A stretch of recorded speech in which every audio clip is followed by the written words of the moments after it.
Good evening. We'll go ahead and start with the Pledge of Allegiance.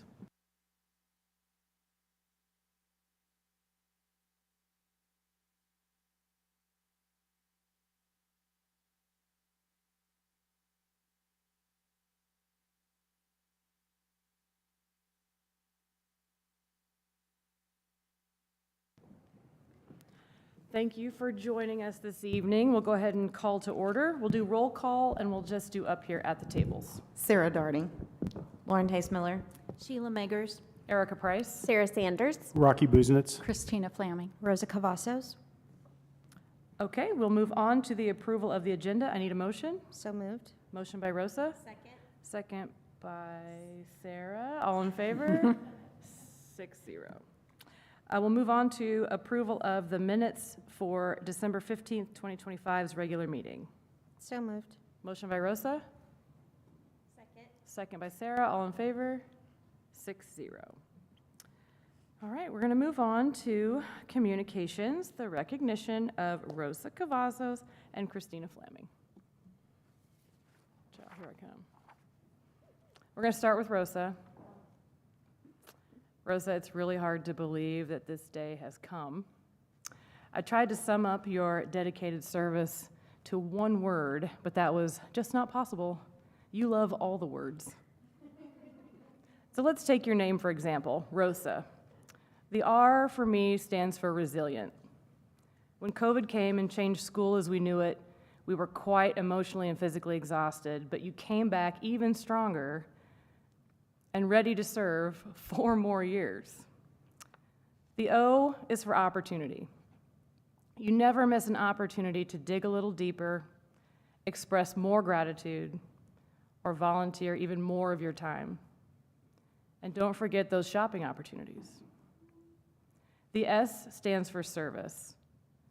You are a star when it comes to dedicating your life to service, not only to our board, but to other boards and committees, and especially to our Shawnee Heights children. Service is who you are. And that leaves us with the letter A, ambition. And you are ambitious.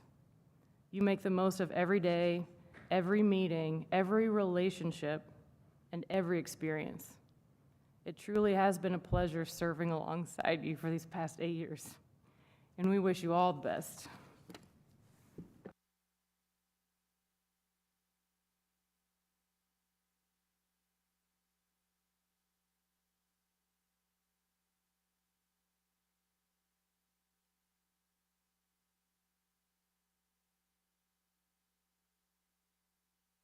Would any other board members like to say anything?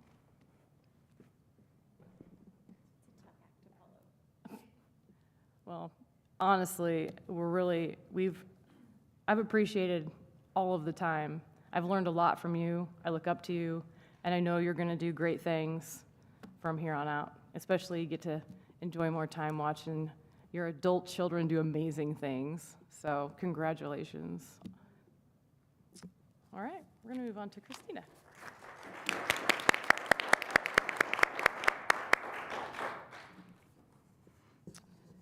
You may not know that Christina is an avid scuba diver. The two of us first met at a scuba dive shop in Overland Park, Kansas, for a pre-dive trip meeting. I have to admit it was quite a surprise to see her a year or 2 later in front of the high school as a school board candidate. Like, I know her. You were very brave to even have wanted to jump in head first on a school board during an extremely volatile time in public education. During these 4 years, you've been dedicated to your position, never missing an opportunity to be inquisitive, wanting to know the whys and the hows and the why nots, for not only for yourself, but for your constituents. You have also never wavered to express your own opinion. You stand up for what you believe in, and you use your voice. Traditionally, this board has been comprised of mostly parents of kids in the district. Being a grandparent has provided us with a fresh viewpoint, which brought balance to the board. You are tenacious yet kind, vocal yet respectful, caring, and empathetic. Thank you for bringing all of these attributes to our board, and we thank you for your 4 years of service.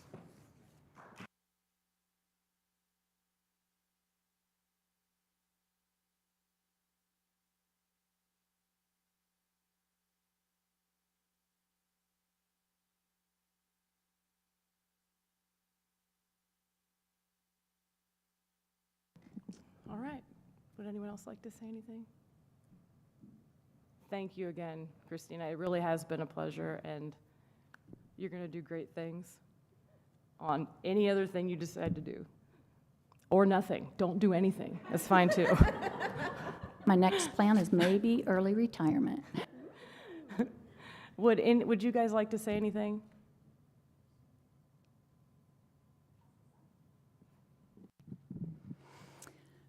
Erica brought up that I came on during COVID, and yes, that was a very difficult time to be coming in.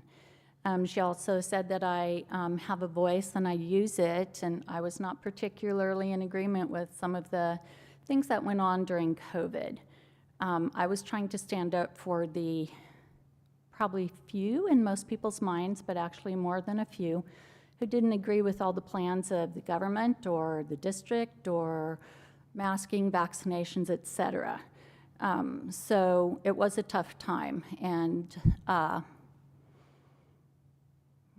it certainly got easier as COVID calmed down and as I learned how the board works. Before COVID, I was on my state board for my profession, and that was a much easier job. We don't represent quite as many people, even across the state. And that is more sitting down with a group of friends, but trying to follow the rules of a meeting. So coming here and trying to represent a lot more people in the district and many voices who didn't agree with things, it was difficult. And I have been pleased that things have calmed down, both from on a healthcare front and I don't know, I can't really say calm down politically because that's still pretty wild these days.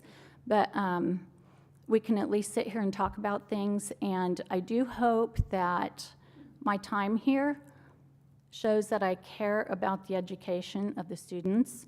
I have tried to advocate very strongly about the curriculum, about reading, what are we doing. I'm very strong in support of trying to get cursive really going and actually maybe try to get some of the kids caught up instead of, well, they missed it, but we've got it now. So for the board members who are going to continue, there's science on that too, science of reading to improve the reading, science of cursive, there's actually neuroscience behind that. So there's ideas still that I would still like to see promoted because my grandson is only in 2nd grade. I expect he'll probably graduate as a Thunderbird. So I'm thankful I had the opportunity to do what I could. And I really appreciate the hard work that you all have done, especially those who have served multiple terms, because this is actually not an easy job. There's time dedication, there's studying the agenda, there's reading documents after documents if you really want to know what's going on. So it's not for the faint-hearted, so these other people up here are not faint-hearted either. So I just thank you all for anyone who's helped me through this process of learning. It's not an easy process to learn to be a board member because it's not like there's just a book to read or a class to take that you can just get it figured out. I do want to thank my friend back there, Lisa Schmidt, who is also a board member on 501. She said she'd come and be here for my last meeting. So thank you all very much.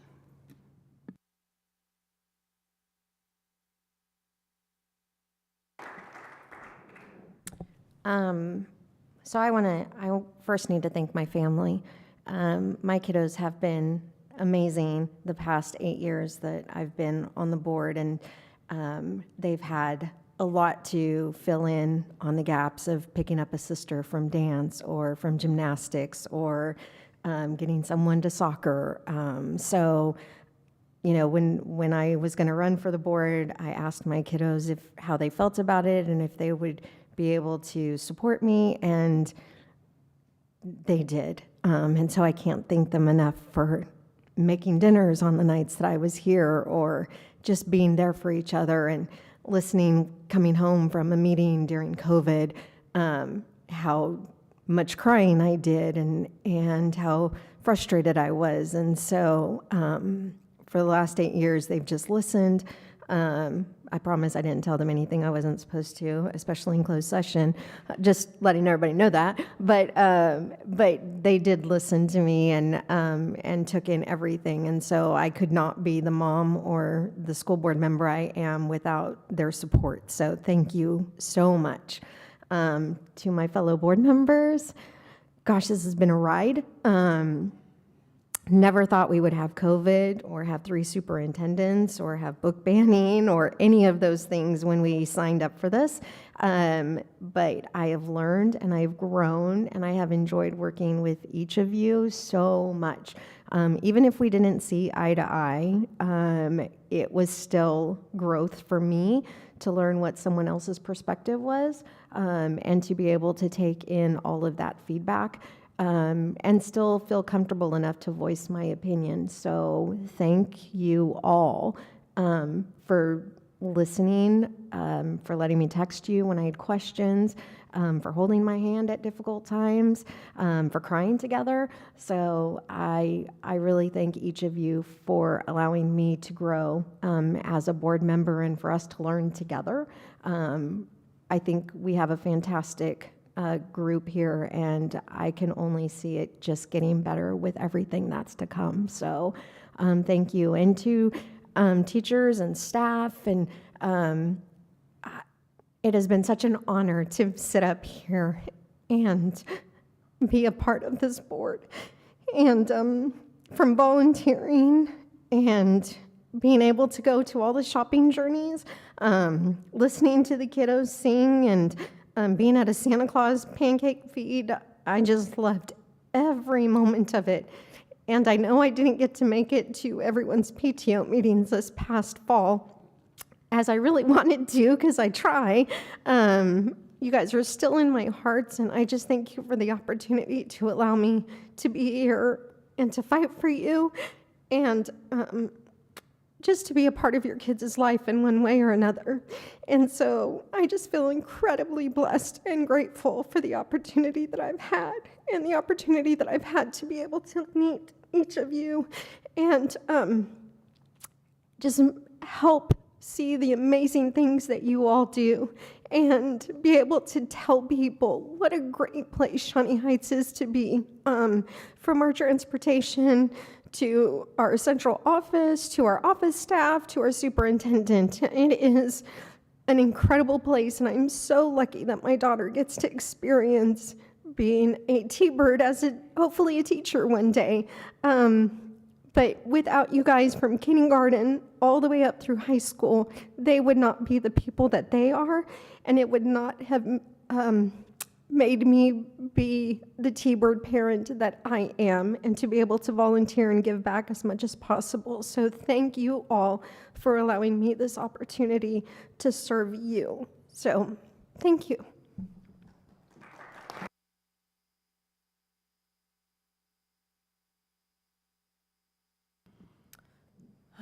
We have to move on. I don't want to, but we're going to. Okay. We're going to move on to the Shawnee Heights High School Site Council report. It's not that I didn't want to hear your report. I just don't want them to leave. Just to be clear.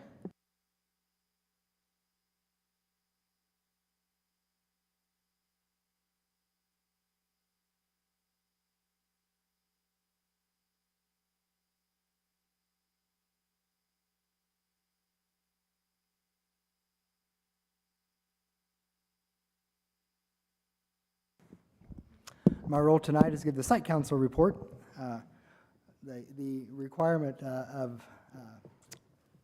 let me just move on. The site council date back to really 1992 as part of legislation that was, it was school district financing and quality performance accreditation. Way back in 1992, there was a large bill that went through the Kansas legislature, and since then, site councils have been charged with continuing to provide support, advice, recommendations to schools, school improvement efforts, a part of all public schools in Kansas, K through 12.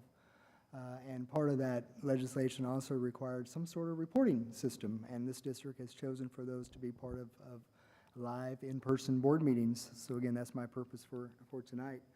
The legislation has changed a little bit since the early 90s, but again, the main intention of site councils continues to be that what it was intended for when they were first legislated. Our membership for the 2025-6 school year consists of 29 members at the high school, 25 parents. We have one parent who's also part of our high school staff. We have one high school staff-only person, that's me. And we have 2 students that serve on the site council. There are a couple of our students that are on our student council as well. Those 29 members go home to houses that contain 31 students. So we have some of our site council members that have multiple students in the household. Those students include 3 seniors, 11 juniors, 9 sophomores, and 8 freshmen. So you see that we have a bit of a cross-section across all of the grade levels. And again, we have some site council members who have been there for a very long time, and we have some that are in their very first year to be with us as well, too.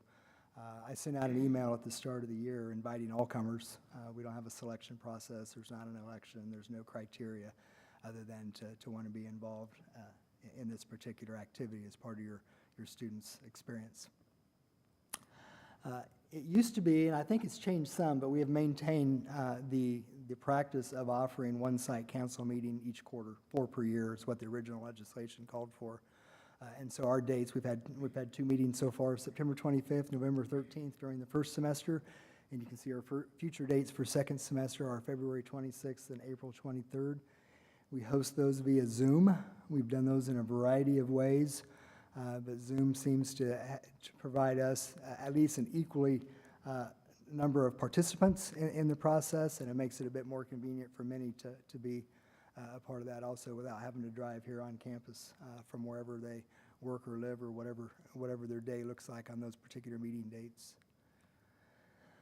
Each year we have a theme typically for our site council, and we always also include an open agenda where I invite any site council members to include items that they're interested in. So our themes for 2025-26 include the bond election, and again, thank to our first couple of meetings for that, one before and one just after the election. We've talked a little bit about testing, both work keys and FastBridge at the request of some of our site council members. We'll move towards, as we get into second semester, a little bit of the graduation requirements, some changes that have occurred with that, and I'll actually build upon that when I come back up here in a few minutes for that purpose. We'll talk about our student-led conference follow-up. Our February 23rd meeting is just after parent-teacher conferences that we've turned into student-led conferences. And then there'll be a leadership transition. We'll work towards that in April. I think by then you guys would have made a decision in terms of who the next principal at the high school will be. And certainly, if at all possible, that person is able to become part of any type of a transition, or at least have the opportunity to meet with, speak with the current site council, that would be helpful as well. And again, you can see just a little bit of the themes there in the blue there on the right in terms of what we've done each one of those meetings and what we're kind of looking to do as we move forward into the next semester. My last slide is just to invite you or anybody else who might be watching to take part in reviewing our site council minutes. They're posted on our webpage. There's a link there, but also you can just get into our webpage and you can find our site council minutes there as well. We have someone who takes notes throughout that process and gets those on relatively quickly. And again, a majority of that was also just included. You guys were obviously a large part of the leadership effort towards the bond election. You've seen many of the slides and many of the presentations and probably helped put a few of those together as well in terms of what our efforts were prior to that, as well as just follow-up expectations right after that as well.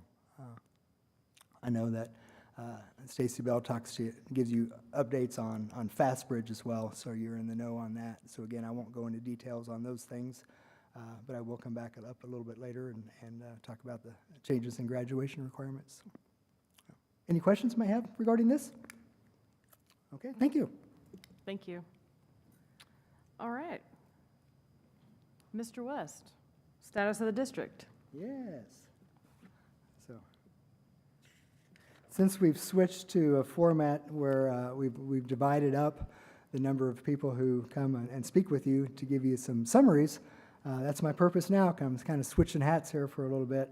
The last time that Mr. Urick and I were assigned to be here was in October, and I say assigned to be here because that evening Sherry Munholland stepped in for me as I was at the Shawnee County Honor Scholar event that evening. So it's been a few months in this setting where I've seen some of you. Since then, we've obviously finished the first semester. We had a good semester. One of the ways, and one of the many ways in which I measure the success of the semester is by monitoring the academic warning list. That's something that I'm in charge of and post that every Wednesday. The academic warning list is a list. It notifies students and parents if they have, on any particular Wednesday when I run the report, every Wednesday when I run the report, if they have 2 or more failing grades among their 7 classes that they're enrolled in. That number a couple of years ago really dropped substantially, and we've been able to maintain that. And as an example of that, well, I ran the report this morning just to get a number for you. We finished the semester, again, about 1,100 students here. We finished the semester with 59 students, currently with 2 or more Fs. And that number used to, pre-COVID on into COVID, used to range in that 95 to 110. And so we dropped that again about 3 years ago. That just took a nosedive, and that's become the new standard. So really pleased with that. We've had some success. Again, it's been a while, so we've had some success in our fall activities.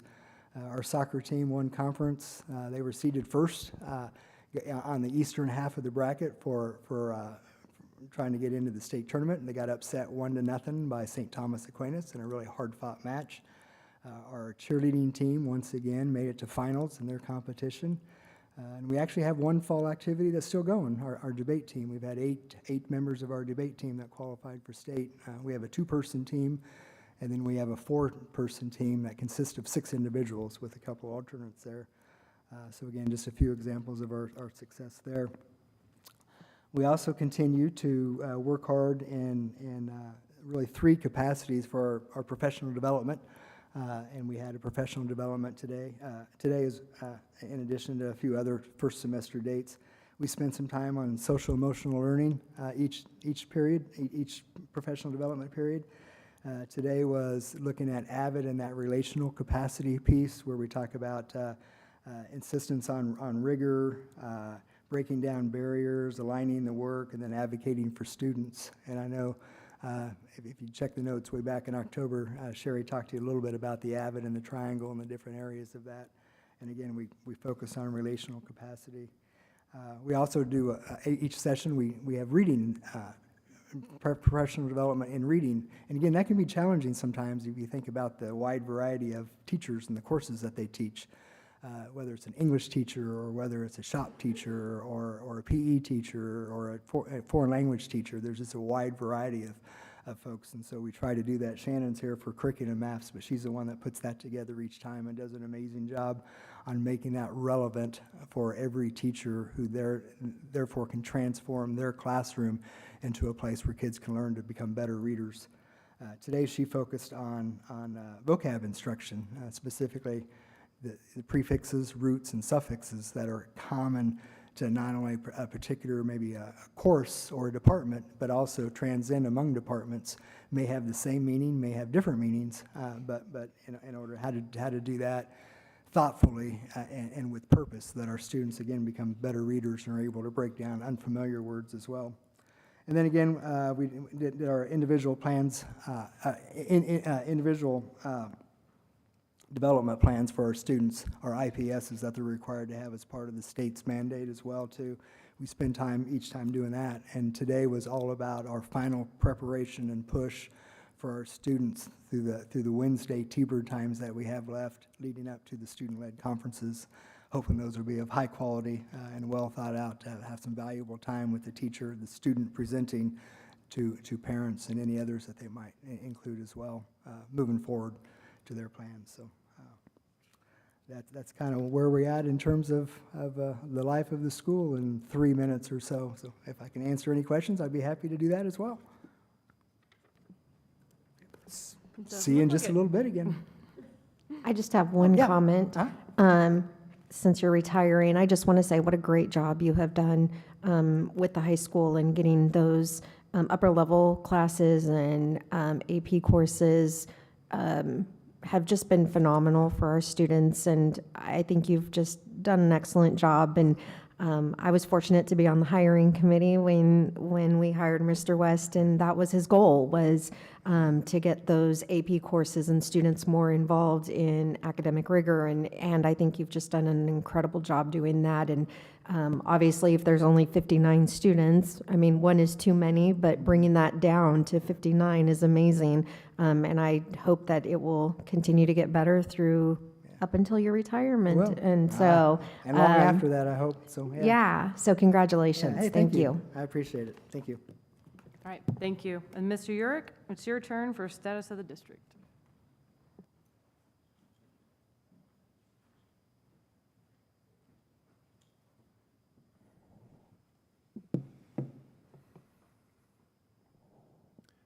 Good evening, board members. It's good to be back. Christina and Rosa, I've enjoyed being your colleague all these years. Thank you so much for your service. Thank you for keeping me on. Board members, enrollment at the middle school is currently 581 students. One of our continuing focuses has been on increasing student attendance and reducing chronic absenteeism in the building. We know that consistent attendance causes academic growth. Students who attend school regularly have higher GPAs, higher scores on FastBridge and state assessments. Chronic absenteeism, as a reminder, is defined as missing 10% or more of the school year. Today, 58 middle school students have been absent at least 8.5 days, which is 10% or more of the school year thus far. However, this is only 9% of the the total population in the building, and the lowest benchmark that we've had since the pandemic. So we're transitioning out of the teens and into the single digits. For reference, before the pandemic, it was about 5.3 to 5.5% year over year, as far back as I can measure. All middle school grade cards now contain each student's attendance rate and a short explainer from the building principal telling parents why they're seeing the information and the importance of attending school and the relationship between good attendance and academic outcomes. The highest impact instructional intervention that I can provide is regular attendance at a high-quality middle school with outstanding teachers. The school's continuing goal is for 70% of our students to score at the 40th percentile or higher on the FastBridge reading screener during their 7th and 8th grade year. Students take the FastBridge screener in August, December, and May each year. 7th grade readers moved from 66% of their grade level to 70% of their grade level scoring at the 40th percentile or higher. And 8th graders moved from 69% to 74%. Scoring at the 40th percentile or higher. The 40th percentile represents what FastBridge terms low risk, and that means low risk of requiring any supports or interventions to read and understand what you're reading at grade level, and that's excellent. So we are extremely excited about these reading results, and I think they reflect high-quality instruction, excellent teaching, and the support of students and our families. The district has an emphasis of increasing student talk and student discussion about content and concepts during class. We know that in some classrooms, teachers do most of the talking, and so we want students to do a lot of the discussion. For some students, without discussion, without collaboration, learning is lessened and learning is increased when they talk to each other more about what they know. So Jody Medina is the school's instructional coach, an excellent coach. So delivered a talk today, a workshop on strategies for increasing student collaboration. During today's session, teachers learned they learned about different collaborative strategies, how to support active participation and deeper student thinking, You learn how to implement a variety of collaborative strategies to promote equitable student voice. It isn't enough just to come together. You have to have roles and responsibilities. You have to be accountable for your thinking when you're working with others. Teachers also practice how to design classroom activities that embed collaboration intentionally and purposefully. And then sports and the business of sports. The 8th grade girls basketball team, since we last met, is headed by Kelsey Riedel and Michael Head. They are the 25-26 league champs. That's the 8th grade. And not only are they the league champs, they're back-to-back league champs, and that is a very talented cohort of female athletes. The 7th grade finished 2nd place in the tourney, also having a very strong season. The coaching staff, that's Ms. Riedel and Mr. Head, credit the success of both groups to hard work, attention to detail, and coachability. They thank the school's AD, Aaron Unruh, the parents, and the district for its support of middle-level sports. We're now transitioning into the girls' wrestling season. That's Kristen Fezor and Charles Walther coaching that, boys basketball and bowling. I suppose lastly, the middle school had its first post-bond election planning meeting with the HTK team, and during that meeting we kind of reviewed the scope of the projects outlined in the bond question, and they took our feedback and then talked to us about next steps in that process, one of which involves meeting with smaller groups of stakeholders who will be most affected by construction. What questions can I answer, board? Seeing none? Think you're good. Thank you. We'll move on to graduation, post-secondary requirements. Mr. West.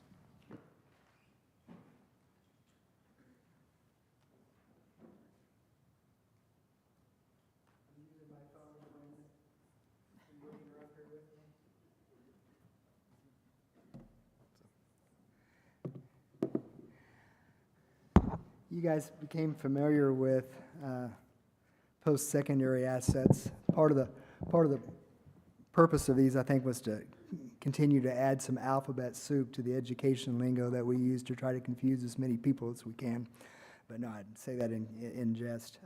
You've been alerted to and you've approved even the graduation requirements that are related to post-secondary assets. Since that time, and it's been about a year and a half ago, we have worked off and on in a number of different groups trying to find the best method for tracking, the best method for reporting, and even the criteria for our students to earn post-secondary assets. Many of the items are things that the state kind of handed down to us, and others we were able to make some decisions on our own in terms of how to track it and or what the qualifications might be. So just before winter break, I sent this document out to all freshmen and sophomores and their parents and our staff because this impacts the class of 2028 and beyond, and those are our current sophomores at this time. I don't want to pretend for a moment standing up here and speaking to you or even with Stacy that even just the two of us were a part of this. Lots of people deserve some recognition, but I really want to call attention to Lori Crimmins and Katie Davis and Jacqueline Shackelford, as well as Stacy and I, for spending quite a bit of time trying to make sense of all of this in a way that can be easily communicated and mostly understood by a variety of stakeholders throughout the district. And so again, we're pleased with what we came up with, and Stacy actually put this document together, and it's quite user-friendly. As a matter of fact, it's been picked up by a few area districts across northeast Kansas as well, as they try to make sense and find ways to meet the mandate and communicate with their stakeholders as well.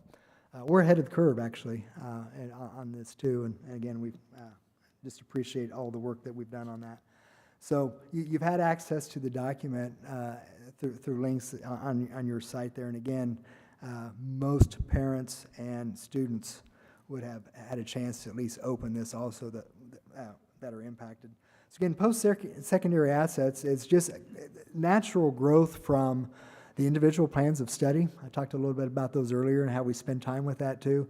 It's just, again, it's one more avenue by which students need to try to tie in the decisions that they're making as part of their high school experience to that which they might be interested or thinking about doing post-high school. That can both be in terms of career or it can be just in terms of recreation, hobby, or other passions maybe unrelated to earning some sort of an income. For the purposes of graduation, the state is requiring 2 post-secondary assets. And there's a variety of ways to earn post-secondary assets. And so each one of these categories on the left, you see the 40-plus hours of community service. That's one way to earn one post-secondary asset. And we'll go through, I didn't count them, probably 10 or 12 different options. And I'll talk to you a little bit about other options that are still out there that we yet haven't quite pulled together. So the 40-plus hours of community service, at this point in time, we're looking for school-sponsored community service. At this point in time, it's easier for us to track and to manage and to know what that looks like. Once we get to the point where we can better manage that and kind of make sense of what we're going to count as community service and not, and make that gray a little bit less gray, then I think the potential for opening that up to beyond what schools offer is certainly an option. There's a link down here for a volunteer hours form that the kids can click on, print, fill out. It's got the date, it's got the number of hours of community service, it's got the event, and then it's got a place for the school sponsor to sign off on that. Once the total's 40 hours, they can turn that in to the counseling center and it gets recorded. And that, again, that's one of 2 that students who utilize community service could earn towards post-secondary assets in graduation. Industry recognized certification, and again, probably the easiest one for that for us in terms of our conversations would be certification that our kids can earn at Washburn Tech. Those who especially start their junior year and they complete the program within a couple of years on the district's dime, at least in terms of the enrollment, that certification could count as one of their post-secondary assets. Makes sense in terms of post-secondary transition. And again, we have a link to Washburn Tech, their information page, and our counselors continuously work hard to make sure our students understand the opportunities there. The Seal of Biliteracy. Seal Biliteracy is a program that's nationwide that the state's been a part of for probably the last 12 years or so, in which students can earn certification that they can provide to either employers or maybe for scholarships included on a resume or applications that show that they are functional or better in 2 or more languages. One of those is English, and then the other one can be a variety of languages. For most of ours, that other language is Spanish, although last year we had our first student earn Seal of Biliteracy through English and French. And by the way, one of Rose's kids is a Seal of Biliteracy recipient. So, ACT composite score of 21 or higher is another way to do that. 21 used to be the magic number to get into Board of Regents schools. It was kind of the magic number for other opportunities related to post-secondary. While the ACT doesn't count necessarily for admission or scholarship in most cases, to the schools in Kansas, they've maintained that 21 as being that magic number to earn a post-secondary asset. Again, many of these, by the way, if you think about industry certification, if you think about Seal of Biliteracy, ACT, we're talking about junior, senior year type experiences where they can earn that post-secondary asset. Work keys. Talked a little bit about work keys in my site council presentation. Work keys is a test that's put on by ACT, and they have interviewed and looked at qualifications and job performances and requirements for thousands of jobs, entry level all the way to highly skilled, highly specific jobs within a number of careers.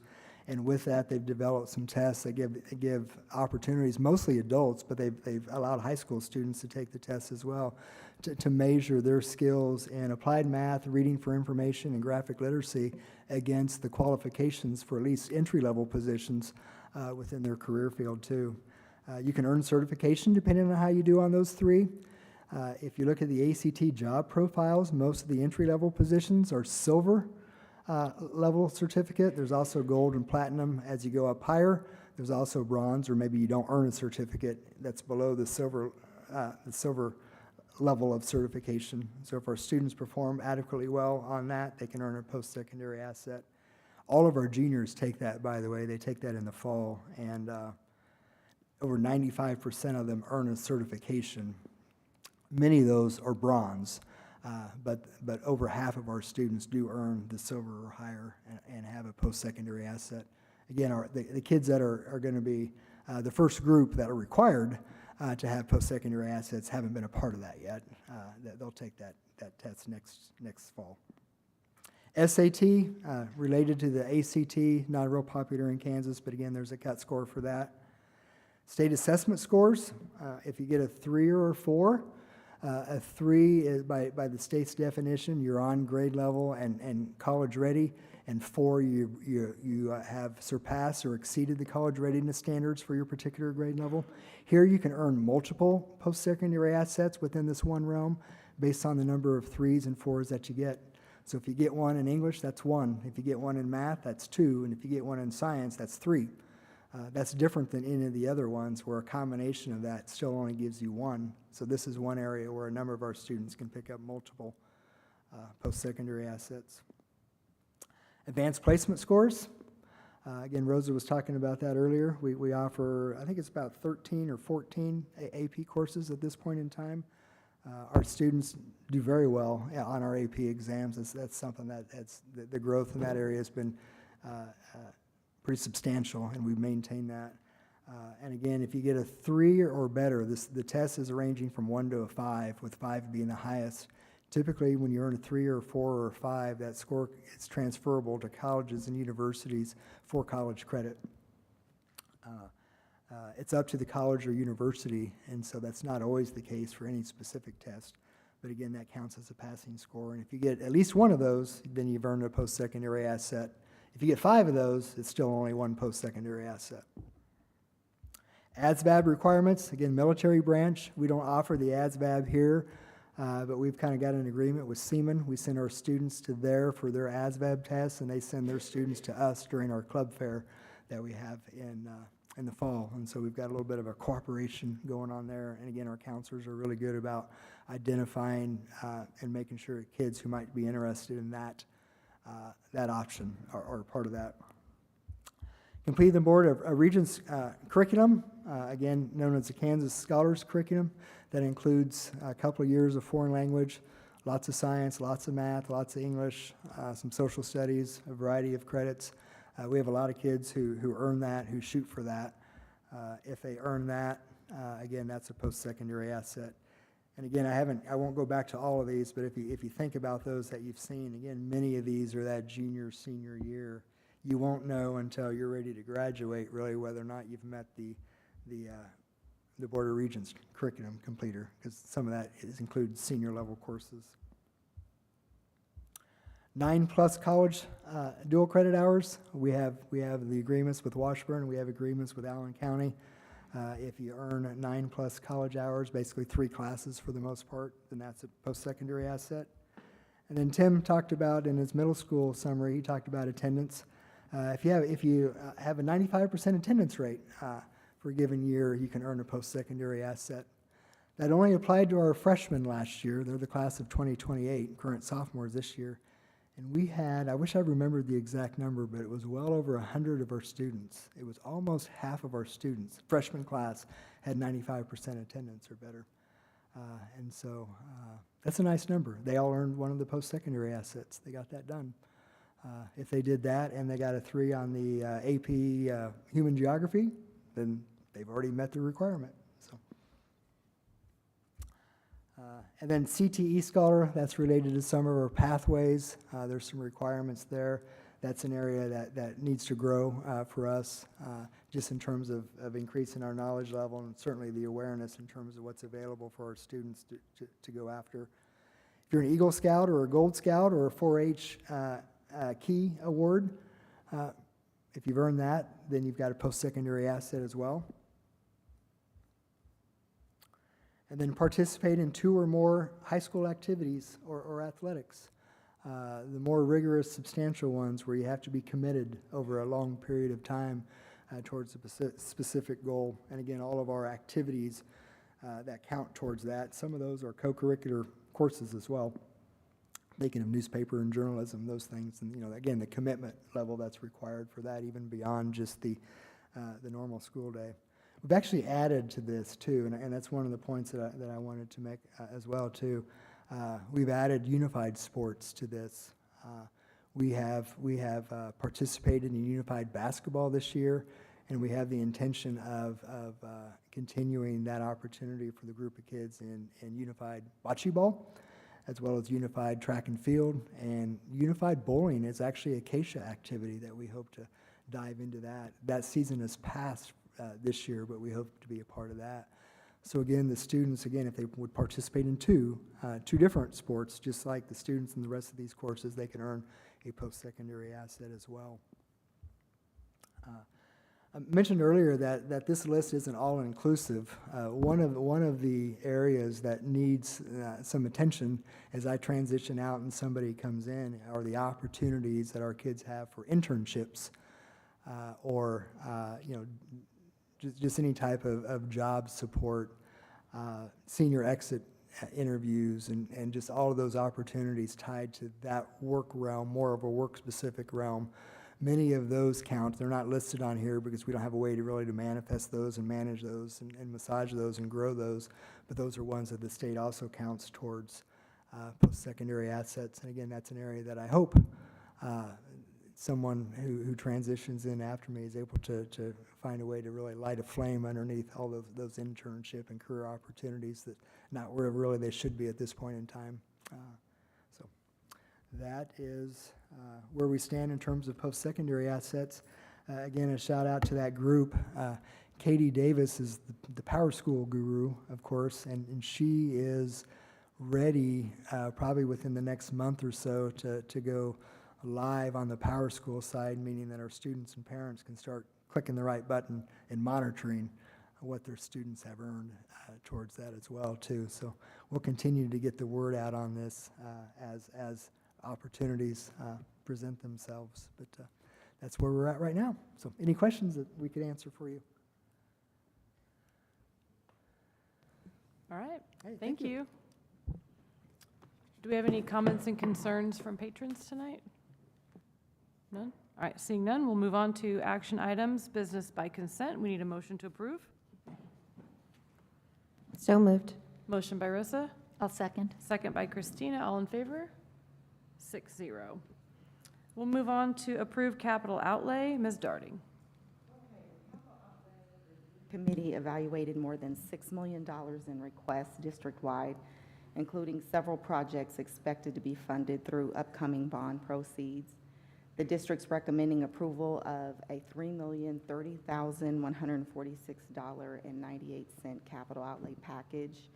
This includes some projects previously approved by the board, a $1.3 million purchase of MacBooks for high school students in grades 9 through 12, as well as more than $150,000 in HVAC improvements at South, the middle school and high school, which were also approved in December. The recommended package represents approximately half of all submitted requests, covers 82% of all instructional-related requests.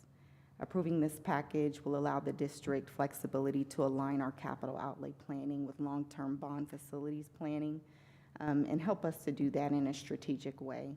Each year, we provide 2 comprehensive lists detailing the projects that were approved through this plan and then those that were not selected.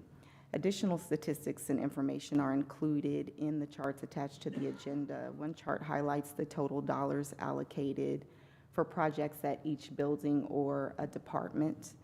Within those totals, several notable projects are included. For example, the $100,000 cabinet replacement project at Berryton was approved in last year's plan but delayed due to the emergency roofing project from the April storm. So that remains part of this year's allocation.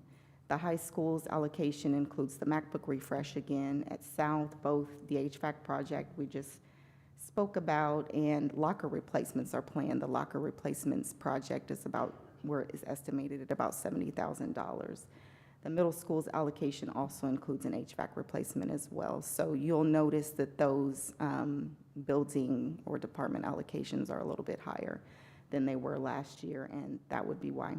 Other charts provide context regarding instructional and non-instructional requests. So as you can see from the chart, our goal was to approve as many instructional-related requests as possible. The data also compares the full package of approved projects with those that were submitted but not approved. At this time, we're happy to answer any questions you might have about the data provided or the projects themselves. All right. I don't see any questions. We need a motion to approve. So moved. Moved by Christina. Second. By Rosa. All in favor? 6-0. Thank you. We'll move on to approve PE curriculum maps. Ms. Bell and Ms. Hummer.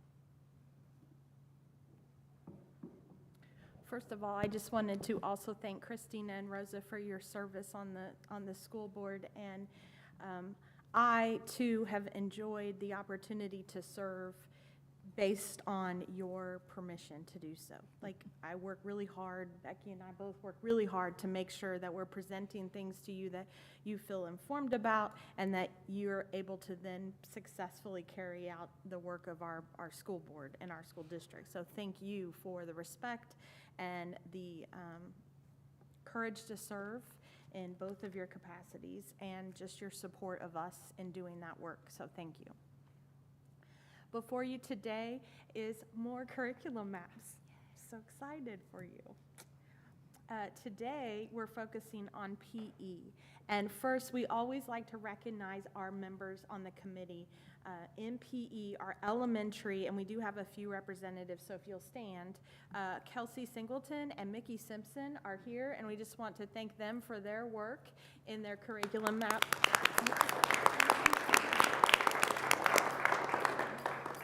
They had other members supporting them, Sharon Covert, Richard Lady, and Laura Parks, the middle school PE teacher, Luke Kaufman, and then our high school team of Danielle Failer, Russell Hampton, John Oshel, and Jason Swift.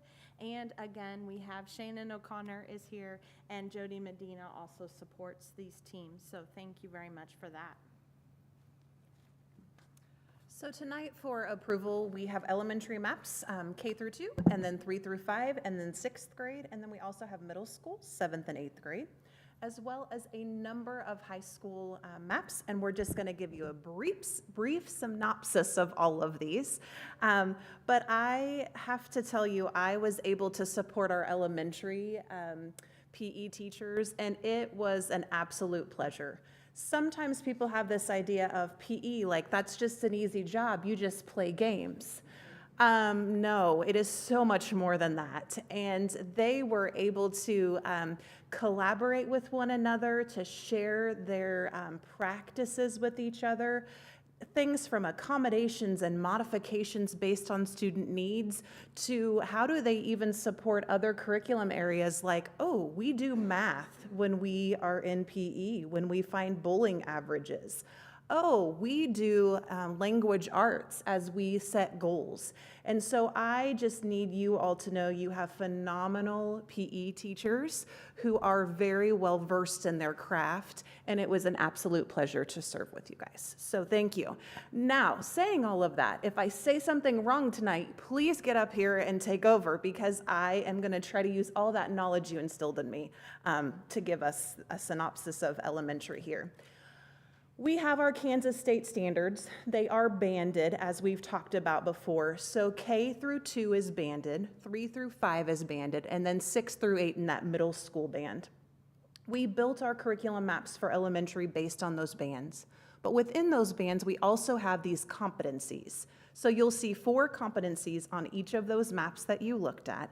The first one is really about developing a variety of motor skills. So in K through 2, that's locomotor and that's non-locomotor. Locomotor means you're doing those skills as you move from one point to another. Am I right so far? Perfect. And non-locomotor, you do those skills like kicking, striking, catching, bouncing, throwing, but it doesn't require your body to move from one point to the other. Competency 2 is all about knowledge of movement and applying those things. So in K through 2, we're really focused on spatial awareness. If you only have this much space in your area, you need to do things in order to stay in that space and keep everyone safe and yourself too. Health benefits of physical activity is another part of that component for that competency for K through 2. Competency 3, K through 2, focuses on personal and social skills. And how do you show social skills positively in physical activities? How do you have respectful social interactions? How do you make safe choices within movement in those areas? And then competency 4 for K through 2 is really focused on personal interest in activities. And as we go through each one, I'm just going to point out some differences, because what you'll see is many of the equipment that we're asking to purchase or the units might be the same, but it looks different based on the skills and the supporting standards for each of those grade levels. As you looked at those draft maps, you likely saw some success criteria that were in yellow. I kept those in yellow and highlighted because part of what elementary does at the end of their curriculum maps are revise our summary reports. So the yellow statements will be what our PE teachers use when they give feedback to students on the summary report, and families are able to see that. All right, moving on to 3rd through 5th grade.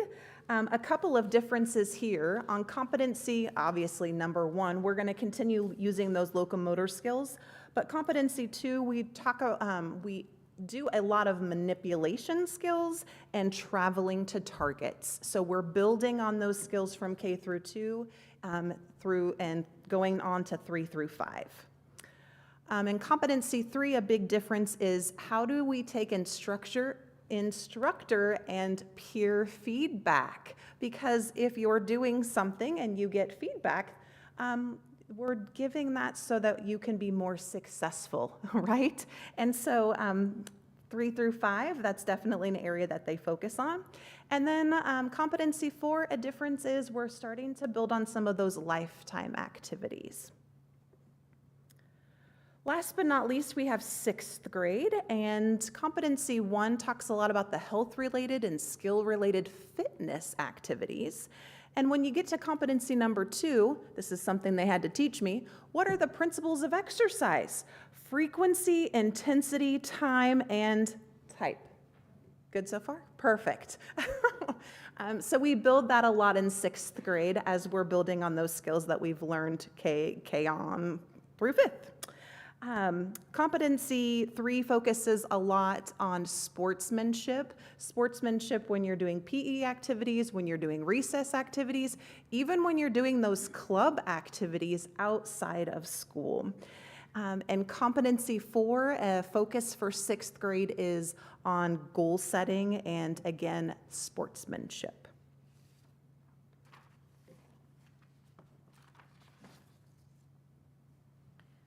Then as the students transition into the middle school, they take all of those skills and they really start honing in on applying those in a game setting. So they do the curriculum based on units. They do ultimate sports, baseball activities, pickleball, badminton, volleyball. They do outdoor recreation, soccer, basketball. With these curriculum maps, they're adding golf and mass games. And so they're taking those skills about social peer interaction and feedback, and they're also learning about history of the game and how it's changed over time, and they're really starting to morph that into actually getting better at some of these technical skills in these sports. So the 7th and 8th grade units are the same, but each time the kids take those classes, they fine-tune those skills and they learn more skills than they would before. So volleyball, if you think of that, they might just be bumping the ball. Pretty soon they're working on setting and spiking as they get more advanced. In the high school, we have a variety of PE classes for kids to take. Everyone is required to take a semester of PE in some capacity unless they're doing marching band, and then that does count as their PE requirement. But intro to physical education, you'll see it's a similar list. They add hockey and dodgeball in there, and they also have baseball and softball. So we start integrating a few other sports into those physical fitness. Overall, no matter which class kids take, the goal is for them to understand not only the variety of sports, but how can they still participate in those long after high school, that these become lifetime sports, whether they participate recreationally or just understanding it and watching and enjoying those sports with friends and family. So these are the different PE courses we offer at the high school: aerobics, lifetime sports, physical conditioning, advanced physical conditioning, team sports conditioning, and weights and activities. And in each of those, there is definitely a common thread through all of them, but the difference here, like weights and activities, that course is different than physical conditioning because they're not focused on Olympic lifts. I don't know what those are exactly, but they sound like they need to be in February at the Olympics. Right, so these are the curriculum maps as presented, and we would recommend approval.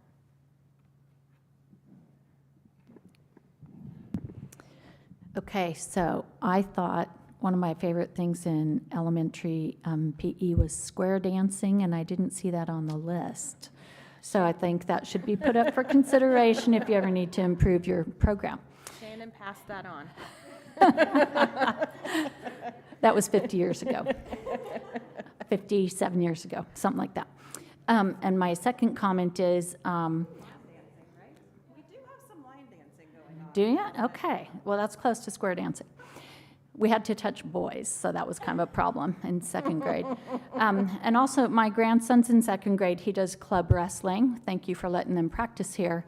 But I can see a lot of the kindness to others. You think these kids are getting their little hormones all revved up, fighting each other, but they do it nicely, and they show sportsmanship. They have to shake hands before, and most of them shake hands after. And so I can see some of this playing out in little 8-year-olds. So I like that. Thank you. You're welcome. Can you go back to just one more back to my laptop? Thank you. Question I had, maybe I missed this, but is there anything about just individual sport, like something that would be lifelong that they could take with them that wouldn't have to be a group sport? Did I miss that on here? So they do some golf. Okay. That can be an individual sport. Disc golf and archery can all be individual sports. Bowling, you don't have to be on a team to bowl in life. Horseshoes, you compete against someone, but that's also individual. So a lot of the individuals introduced more in that lifetime sports. Is that kind of, Yeah. Shannon, what you take it as? Yes, the lifetime sports is designed to provide opportunities that, hey, these are things that you can do on into the full extent of your life, depending upon your enjoyment of them. Perfect. No, I just wanted to make sure that we had some sports on there, and that's why I'm like, I probably missed it, that students could do that didn't have to be a group sport. I remember one of my kids at their doctor's appointment said, hey, why don't you take up tennis, because it's something you can do for life and you don't have to be a group sport in order to do that. So I was thinking that, and of course swimming, and so perfect. Thank you. All right, we need a motion to approve. Motion by Lauren, Second. second by Sarah, all in favor? 6-0. Up next, approve PE curriculum resources. Ms. Bell and Ms. Hummer. Okay, on those curriculum maps, we asked the PE teachers to look really in-depthly at the curriculum that they have developed and the equipment that they currently have, and what it is that needs to be replaced, and when was it replaced last. And it has been, one PE teacher said, almost 20 years since they've had a massive replacement of any of their equipment. It doesn't mean that everything is 20 years old, but a massive retooling of equipment. It's been a long time in our district.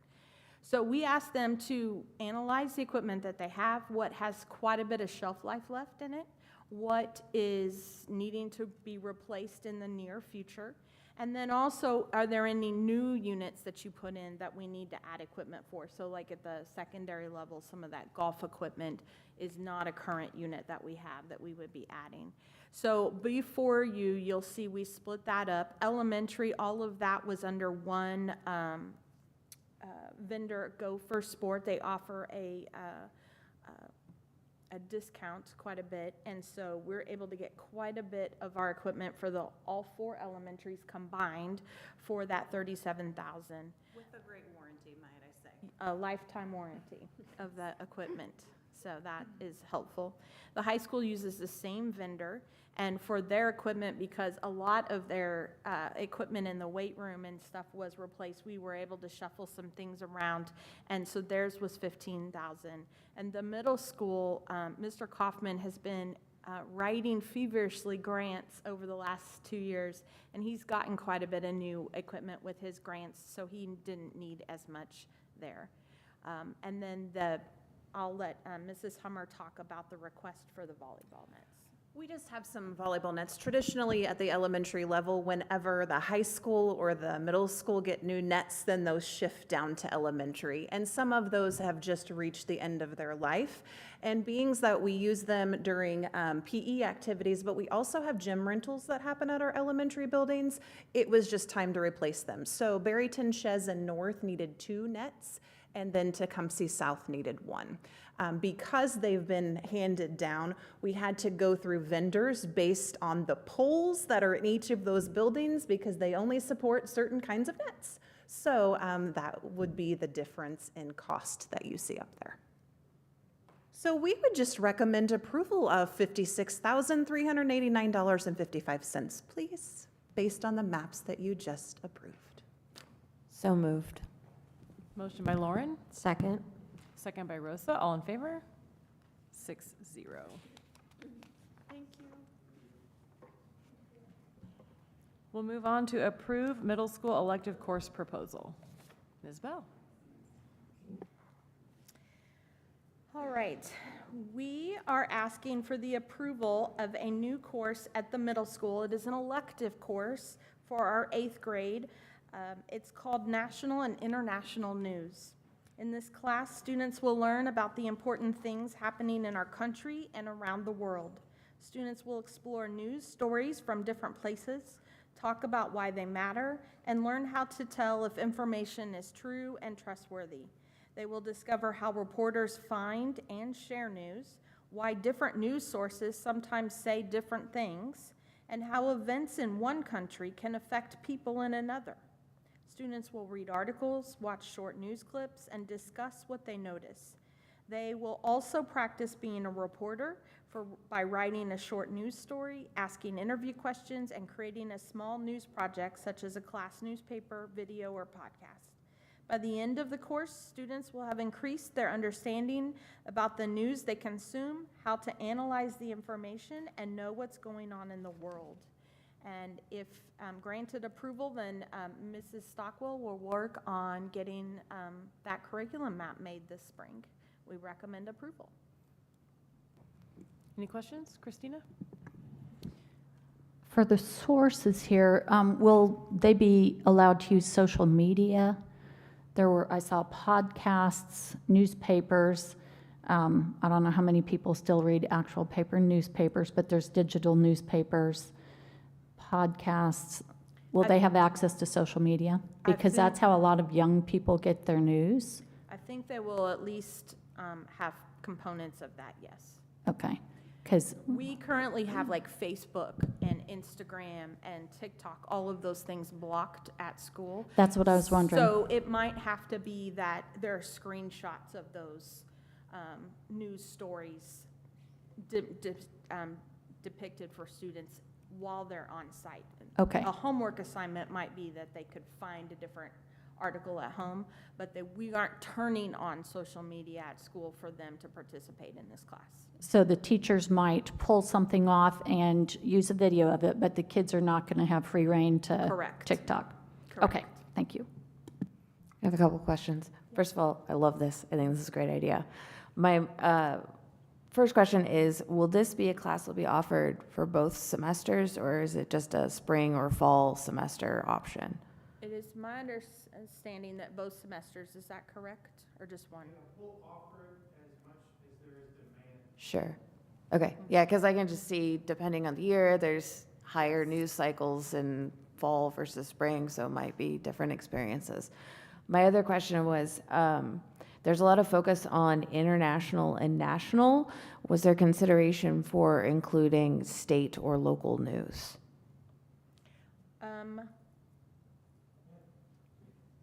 Okay. He's worked one-on-one with the teacher and I have not, so that's why I looked at him before I answered. But I would Sure. assume, and it's kind of one of these deals that Mr. Urick and I would, if that is the will of the board to get this course approved, we can make sure that that is also a consideration when they're developing the curriculum. It hasn't been developed yet, so we. Yeah, I mean, just off the top of my head, I would think that there would be some opportunities for local. They could come here and witness a local governing body, or they could go to city council or county commission. They could go to the legislature or follow news from the legislature to get state level news as well. Those tend to be more impactful on their day-to-day lives than national or international stuff.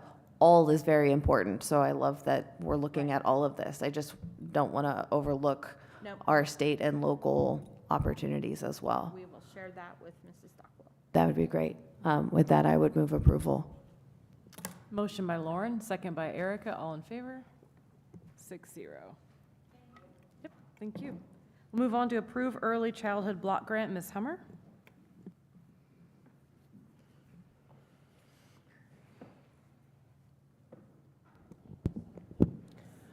For the past 3 years, we have had the honor of having our early childhood block grant through the Kansas Children's Cabinet and Trust Fund. The first 2 years, that was a little over $360,000. And this year, we have received $188,268.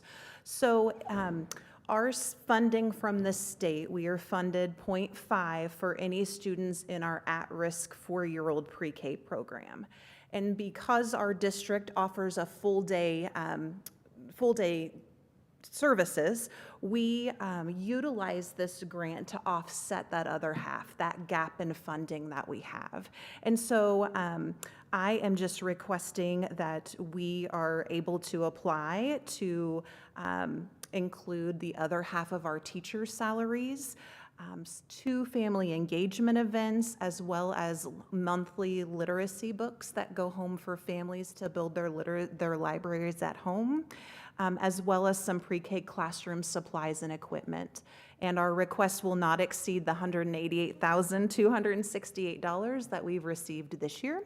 But I would like to request your permission to proceed with applying for this grant for the next school year. Any questions or clarifications? I'm sorry, I didn't look at this and ask you earlier, but can you recall how full have these classes been? We can have 20, per assurances with KSDE, you can have 20 students at each of our sites. We have 79 of 80 filled Okay. this year. Thank you, so it's well utilized. It is. Okay, thank you. All right, we need a motion to approve. Motion by Sarah, second by Christina. All in favor? 6-0. Thank you. We'll move on to discussion items. Superintendent's report. Well, our buildings have been pretty quiet since students have been out for a couple weeks. It was good today to see across all the buildings, we had professional development going on, so a variety of activities in each building. And then we're excited to welcome students back tomorrow, and it looks like we have good weather for the week compared to this time last year. So we're excited to see buildings full again tomorrow. Looking ahead this month, one of our big things is starting our strategic plan work. And so that actually it wasn't intentional, but it's great timing with new board members. They will kind of just jump right into that. But that is scheduled next January 20th, our next board meeting. We'll have a work session before the board meeting, and that will be board members and all district admin, district and building admin. And KASB will lead us through that activity, or through that process. The only other thing I wanted to say, next meeting, we'll have 2 new board members, so excited to welcome Buck and Kristen Fisher. But I just wanted to say thank you to both of you as well. You will always be the first board I got to work with and interview with, and so thank you. And someone mentioned all the work that goes into it behind the scenes, but it's really more than anybody that's not sitting in one of these seats sees.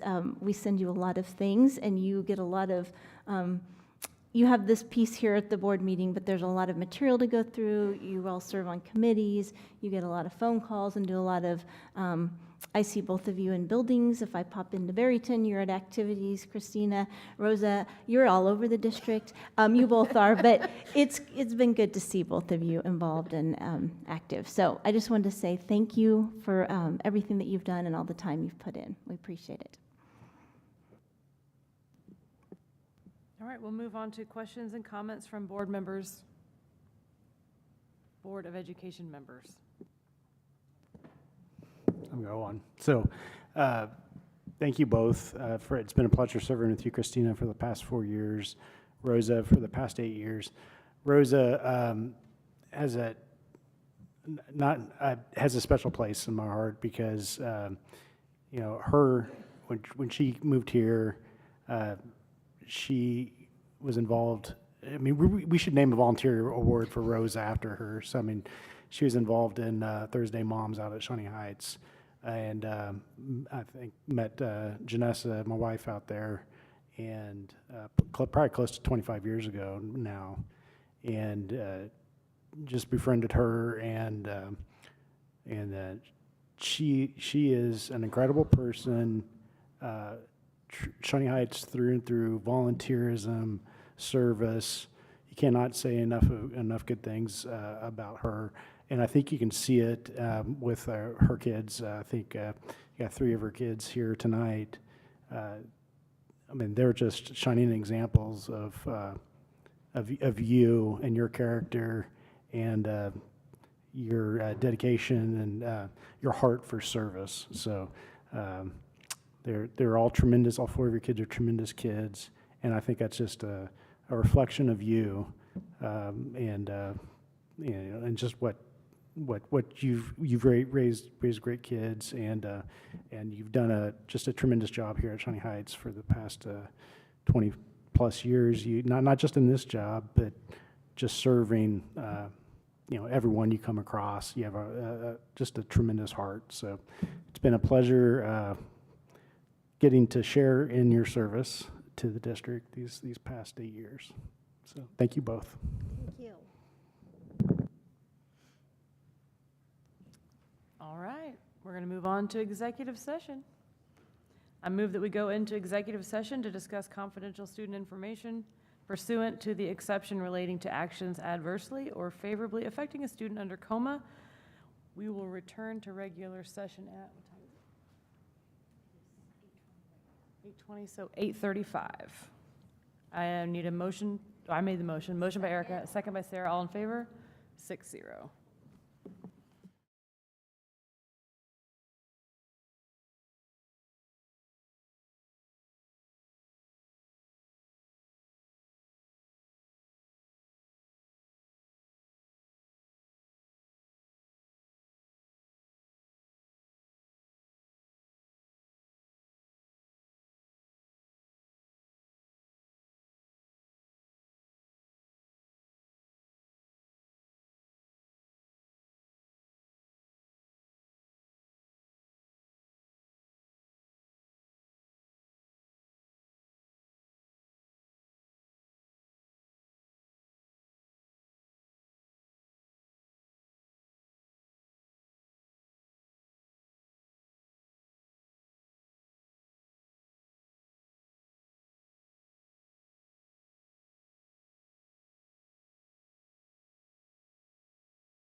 I move that we go into executive session to discuss an individual employee's performance pursuant to the exception for non-elected personnel under comma. We'll return to regular session at, let's do 8:47.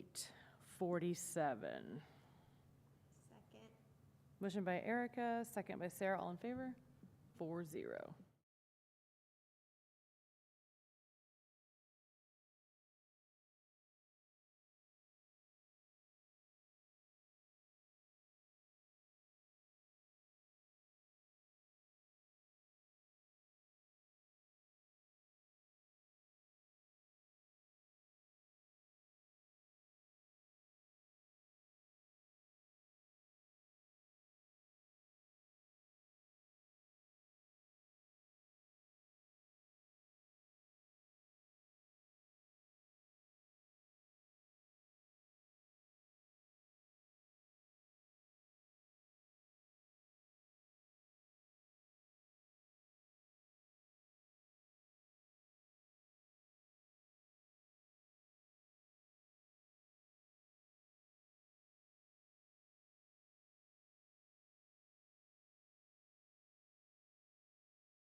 All right, I move that we go into executive session. I move that we go into executive session to discuss an individual employee's performance pursuant to the exception for non-elected personnel under coma. We will return to regular session at 8:53. We just need the board members. Motion by Erica, second by Sarah. All in favor, 4-0.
All right, I move that we extend the employee's contract for 1 year. Motion by Erica, second by Rosa. All in favor? 6-0. I need a motion to adjourn. Motion by all, second by all. All in favor? 6-0. Kidding.